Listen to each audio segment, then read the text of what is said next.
জানো তো ডোডোর স্কিনে হঠাৎ করে র্যাশ বেরিয়েছে, তো ডোডোর স্কিন ইনফেকশনের জন্য আমরা এই পেট ব্যান্ড শ্যাম্পুটা ইউজ করছি।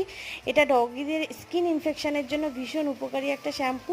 আর স্নানের আগে 15 মিনিট এটা গায়ে লাগিয়ে শুকিয়ে তারপরে স্নান করাতে হয়, তো তোমরাও চাইলে ব্যবহার করে দেখতে পারো। ডোডোর গায়ে র্যাশ হয়েছে, সেটা ওর পাপা ভালো করে পরিষ্কার করে দিচ্ছে। আজকে মেডিকেল শ্যাম্পুতে স্নান করাচ্ছে, হাতে যদিও গ্লাভস পরে নিয়েছে। জানো তো গায়ে শ্যাম্পু দিয়ে ঘুরে বেড়াচ্ছে। এই কোথায় যাচ্ছিস? গায়ে শ্যাম্পু দিয়ে ঘুরে বেড়াচ্ছে, পালিয়ে গেছে। আগে ছোটবেলায় কি সুন্দর স্নান করতে, এখন স্নানই করতে চায় না মোটে, তো দুষ্টু হয়েছে। এই অবস্থায় রাস্তায় চলে এসেছে। কাকে দেখতে এসেছিস? এই রাস্তা ফাঁকা, কেউ নেই। চলো চলো চলো। তোকে দেখে আমার খুব হাসি পাচ্ছে। বাবা কেমন লাগছে তোকে দেখতে। হনুমান, এই কি হয়েছে কি হয়েছে, কি করবে? স্নান করবে স্নান করবে, চলো চলো স্নান করবে ডোডো। এই চল, চুন ধরে নেবে ধরে নেবে।